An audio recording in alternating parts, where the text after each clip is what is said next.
Welcome to my video learn with Raqqa. இன்றைக்கி நீங்கள் பார்க்க போகிறது எக்கனாமிக் ஆக்டிவிட்டீஸ் அரவுண்ட் சோஷியலில் கிரேட் 6 இருக்க லெசனை பற்றி தான் பார்க்க போகிறோம். வாங்க வீடியோக்குள்ளே போகலாம். அடுத்து பார்க்க போகிறது எக்கனாமிக் ஆக்டிவிட்டீஸில் இருக்கிற அமுல் அப்படிங்கிற டாப்பிக்கை பற்றி பார்க்க போகிறோம். அமுல்னால் ஒன்றும் இல்லைங்க. அமுல் நீங்கள் வந்து ஐஸ்கிரீம்ஸ் வந்து நீங்கள் வந்து இப்போ ஃபேமஸாக நீங்கள் வந்து இது பண்ணலாம். பட் அமுலுங்கிறது மில்க் ப்ராடக்ட் இருக்கிற ஒரு கம்பெனி. எப்படி ஆவின் இருக்குது, அதே மாதிரி நிறைய கம்பெனிஸ் இருக்குது. ஸோ அந்த மாதிரி அமுல் வந்து ஒரு மில்க் பேஸ்ட் கம்பெனி, ஓகேங்களா. ஸோ அமுல் அப்படின்னா அதுக்கு ஃபுல் ஃபார்ம் என்ன அப்படின்னா Anand milk union limited. Anand milk union limited தான் அமுலோட ஃபுல் ஃபார்ம், ஓகேவா. இது எந்த இயர் வந்தது அப்படின்னு பார்த்தீங்கன்னா 1946 வந்திருக்கு. ஸோ அமுலை பற்றி முன்னாடி போகிறதுக்கு முன்னாடி அமுல் எப்படி வந்து உருவாச்சு அப்படிங்கிறதுக்கு ஒரு சின்ன கதை ஒன்று இருக்குது, அது நான் சொல்கிறேன்.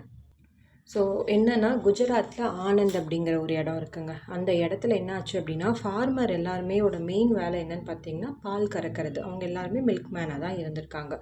ஸோ அவங்க என்ன பண்ணியிருக்காங்க, அந்த பாலை எல்லாம் வந்து கறந்து ரொம்ப தூரம் நடந்து போய் பக்கத்து இருக்கிற ஊரில் கொண்டு போய் விற்கணுங்கள. அவங்க கிராமத்துலேயே விற்றது போக மீதியை கொண்டு போய் அக்கம் பக்கம் இருக்கிற ஏரியாஸ்க்கு கொண்டு போய் விற்பாங்க வில்லேஜில். அந்த காலத்தில் வந்து 1940s உங்களுக்கு பார்த்திங்கன்னா பெருசாக டிரான்ஸ்போர்ட்லாம் எதுவும் இருக்காது. அதனால ஒன்றும் நடந்தே போகணும், அப்படி இல்லைன்னா சைக்கிள்ஸ் வச்சுருந்தாங்கன்னா சைக்கிளில் கொண்டு போய் போடுவாங்க. ஸோ வெயிலில் போய் இந்த மாதிரி கொண்டு போய் பக்கத்து ஊருக்கெல்லாம் போடுறதுனால என்ன ஆகிடுது அப்படின்னா, அந்த ஃபார்மர்ஸ் கொண்டு போகிற மில்க் வந்து கெட்டு போயிடுது, திரிஞ்சு போயிடும், கெட்டு போயிடும். அதனால் அவங்களுக்கு நிறைய நஷ்டம் ஆகுது. ஸோ என்ன ஆயிடுச்சு அப்படின்னா, இதனால் என்ன பண்ணாங்க, மிடில் மேன்ஸ் இருக்காங்க. மிடில் மேன்னா ஒன்றும் வேறு யாரும் இல்லை, அவங்க வந்து உங்ககிட்ட பால் வாங்கிட்டு போயிட்டு உங்களுக்கு பதிலாக அவங்க போய் விற்பாங்க. பட் அவங்க கமிஷன் எடுத்துப்பாங்க, ஃபுல் அமௌண்ட் உங்களுக்கு கொடுக்க மாட்டாங்க. அதனால அவங்களுக்கு மிடில் மேன் வந்ததுனால என்ன ஆகுது, அவங்களுக்கு ப்ரைஸ் வந்து ரொம்ப கம்மியாகுது, ஓகேங்களா. ஸோ அவங்க வந்து இந்த கஷ்டத்தை எல்லாத்தையும் 1940s வந்து ரொம்ப கஷ்டப்பட்டுட்டு இருந்தாங்க. அந்த டைம் அவங்களுக்கு என்ன பண்ணுறதுனே தெரியல. ஒன்று பால் கெட்டு போயிடுது, அப்படி இல்லைன்னா காசு வந்து ரொம்ப கம்மியாக கிடைக்கிது. அவங்களுக்கான கரெக்டான எஃபர்ட்டுக்கான அமௌண்ட் வந்து கிடைக்கல. ஸோ இந்த டைமில் தான் என்ன ஆகுது அப்படின்னு பார்த்தீங்கன்னா, அவங்க போய் யாரை மீட் பண்ணுறாங்க அப்படின்னா சர்தார் வல்லபாய் பட்டேல், ஓகேங்களா. ஸோ ஃபார்மர்ஸ் எல்லோரும் போய் சர்தார் வல்லபாய் பட்டேல் கிட்ட சொல்கிறாங்க, இந்த மாதிரி பெரிய கஷ்டமாக இருக்குது, எங்களுக்கு என்ன பண்ணுறதுன்னு தெரியல அப்படின்னு. ஸோ அவர் என்ன சொல்கிறாரு, ஓகே நீங்கள் எல்லோரும் சேர்ந்து ஒரு கார்பரேட்டிவை ஓப்பன் பண்ணுங்கள். கார்பரேட்டிவ்னால் ஒன்றும் இல்லைங்க, அந்த ஏரியாவில் இருக்க எல்லோரும் பாலை கொண்டு வந்து அங்கே வந்து கொடுப்பாங்க. அங்கேருந்து சேல்ஸ் எல்லாம் நடக்கும், ஓகேங்களா. இண்டிவிஜுவலாக வந்து நீங்கள் பண்ணாமல் குரூப்பாக சேர்ந்து எல்லாருமே ஒன்றா சேர்ந்து பண்ணுறது தான் கார்பரேட்டிவ், ஓகேங்களா. ஸோ அந்த மாதிரி ஒன்றை வந்து நீங்கள் வந்து இது பண்ணி மிடில் மேனை அவாய்ட் பண்ணிவிடுங்க. மிடில் மேனை நீங்கள் வந்து பே பண்ண வேண்டாம், நீங்களே டைரெக்டாக வந்து கொள்முதல் பண்ணி நீங்களே டைரெக்டாக வந்து சேல் பண்ணுங்கள். எல்லா ஃபார்மர்ஸும் கொண்டு வந்து மில்க் கொடுங்க, நீங்களே வந்து டிஸ்ட்ரிபியூட் பண்ணுங்கள், மிடில் மேனை அவாய்ட் பண்ணுங்கள் அப்படின்னு சொல்கிறாரு. ஸோ இந்த ஐடியாவை கேட்டு ஃபார்மர்ஸ் எல்லாம் என்ன பண்ணுறாங்க, ஒரு கார்பரேட்டிவை ஃபார்ம் பண்ணி அதே மாதிரி மிடில் மேனை வந்து அவாய்ட் பண்ணி அவங்க வந்து சேல்ஸ் வந்து பண்ணிகிட்ருக்காங்க.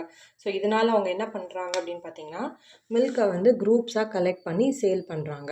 அதனால் என்ன ஆகுது, கலெக்ஷன்லேருந்து டிஸ்ட்ரிபியூஷன் வரைக்கும் எல்லாமே அவங்களே பார்த்துக்கிறாங்க. ஸோ மிடில் மேன் அவாய்ட் பண்ணுறதுனால அது என்ன ஆகிடுச்சு அப்படின்னு பார்த்தீங்கன்னா, அவங்களுக்கு வந்து ஃபேர் ப்ரைஸ் வந்து கிடைக்கிது.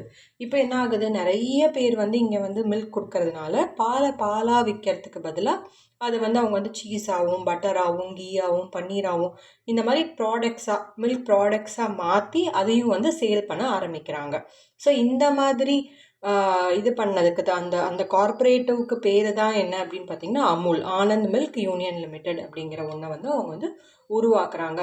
ஸோ அதோட ஹெட் யார் பார்த்தீங்க அப்படின்னா ஸ்ரீ புவன்தாஸ் பட்டேல். அவர் வந்து ஒரு லாயர். இன்னொருத்தர் வந்து டாக்டர் வர்கீஸ் குரியன். வர்கீஸ் குரியன் யார் அப்படின்னு பார்த்தீங்கன்னா, அவர் வந்து ஒரு இன்ஜினியர்.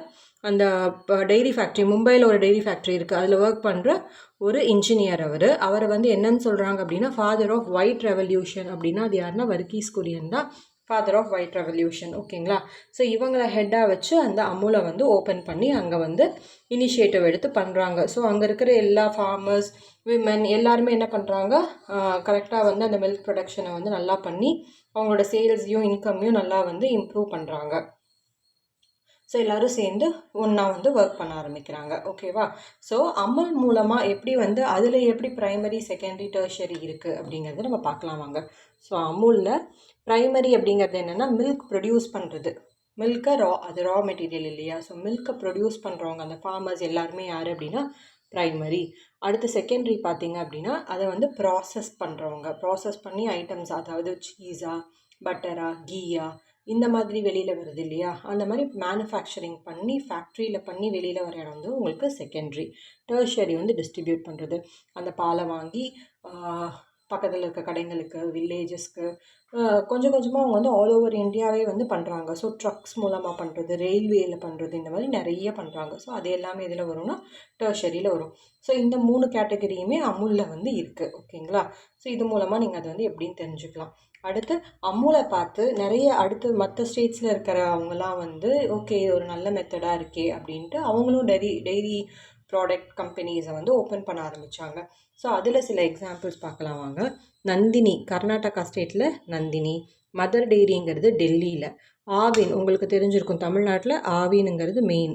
ஸோ தமிழ்நாட்டில் ஆவின், விஜயா அப்படிங்கிறது ஏபி ஆந்திர பிரதேஷில் விஜயா, கெவி அப்படிங்கிறது நாகாலாண்ட், சுதா பீகார், அடுத்து வெர்கா அப்படின்றது பஞ்சாப். இது இல்லாமல் இன்னும் நிறைய இருக்குது. ஓகேவா? ஸோ இதெல்லாம் மெயின், இதெல்லாம் வந்து நீங்கள் தெரிஞ்சுக்கணும். லிஸ்ட் கேட்டாங்கன்னா நீங்கள் எழுதிக்கணும். அவ்வளோதாங்க அமுல். ஸோ அமுல் வந்ததுனால என்ன ஆயிடுச்சு அப்படின்னா நிறைய வந்து உங்களுக்கு ஃபேக்ட்ரிஸ் எல்லாம் வந்ததுனால வேலை வாய்ப்பும் நிறைய வந்து உங்களுக்கு வந்து வர ஆரம்பிச்சிருக்கு அப்படின்னு சொல்லலாம். ஓகேங்களா? ஸோ அவ்வளோதாங்க இந்த லெசனை பற்றி. இதில் ஏதாவது டவுட் இருந்தால் கமெண்ட் செக்ஷனில் கேளுங்க. தேங்க்யூ ஃபார் வாட்சிங் மை வீடியோ. லைக் பண்ணுங்கள், ஷேர் பண்ணுங்கள், சப்ஸ்கிரைப் பண்ணுங்கள். தேங்க்யூ.